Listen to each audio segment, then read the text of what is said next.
တော်တို့ခေတ်တုန်းက၄တန်းအောင်ရင်ကျေးလက်စိုက်ပျိုးရေးမန်နေဂျာကြီးအလုပ်ရတယ်9တန်းအောင်လို့ရှိရင်ကျောင်းဆရာရလျှောက်လို့ရပြီစည်ရေးလျှောက်လို့ရတယ်အဲ့တော့၄တန်းလောက်အောင်တဲ့ကလေးကိုမိဘတွေကပေးတာပေါ့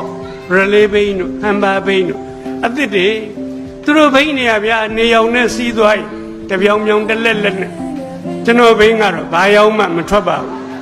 ကျွန်တော်ကတော့ဆင်ပြေအောင်တွေးပါတယ်ကောင်းတယ်လို့ငါဘိန်းက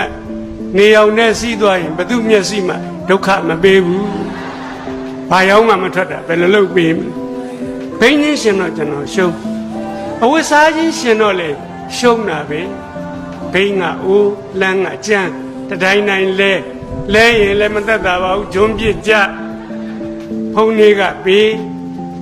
တစ်ချိန်လဲတော့ကျွန်တော်ခါတယ်နှစ်ချိန်လဲတော့လေခါသေးတယ်သုံးချိန်လဲတော့မခါရင်တော့ပါဘူးခါရင်လဲပြန်လဲအောင်ပါပဲခဏခဏခါရတာမောတယ်ကွာမြို့เจ้าကြမှာအားလုံးပေါင်းခါတော့မယ်အဲ့ဒီကြတော့လေဗျာချွေးနဲ့ဖုံနဲ့ကတ်တော့အင်ကြီးလေးတွေကပေးလို့နွမ်းလို့သူတို့မြို့ပေါ်ကျောင်းသားတွေကတော့ဗျာဘိန်းကကောင်းလန်းကကောင်းကျောင်းနဲ့အိမ်ကနီးအင်ကြီးမီးဘူးကြဖြူဖွေးလွှတ်လို့အေးရောင်ချင်းဘယ်တူပါမလဲဗျာတကယ်တော့ပိဿချင်းတောင်မတူပါဘူးသူတို့ပိဿလေးတွေပိုကောင်းပါလေကျောင်းစိမ်းချင်းတူရင်သူတို့လုံကြီးလေးတွေပိုစိမ့်ပါလေဟိုကျွန်တော်တမင်လိုက်ပြိုင်တာမဟုတ်ပါဘူးမသိမသာရှိုးလိုက်မြင်နေရတာပါပဲဝတ်စားခြင်းလဲရှုံးမြန်ပြီမုံကိုကျွန်တော်ဖွားကတနေ့မှတမူးပဲပေးနိုင်တယ်အဲ့တုန်းကမူးခစ်မက်ခစ်တမတ်ဆိုရင်ခောက်ဆွဲတော့မုံဒီတော့လက်တော့စုံအကုန်စားလို့ရတမူးမကတ်နိုင်ဘူးဘာစားရတော့ကျွန်တော်တို့အညာဒေသဂျုံစီတွေကိုထညက်နဲ့ပြစ်နေအောင်ကြိုးအုံသီးဆန်မုံလေးဖြူထားတမူးဖို့စားရင်ဘိုက်ကိုကားသွားတာပဲတနေ့လုံးမစားတော့ပါဘူး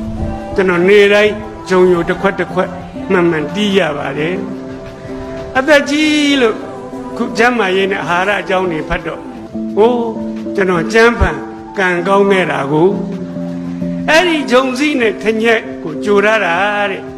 ကလေးရွယ်လူငယ်တယောက်ကိုတိုက်ခွန်အားဗလာဖြစ်စေတယ်တဲ့ကျွန်တော်အရာ6ပေရှိပါတယ်အဲ့ဒီဂျုံယိုတွေကျေးဇူးပါပဲ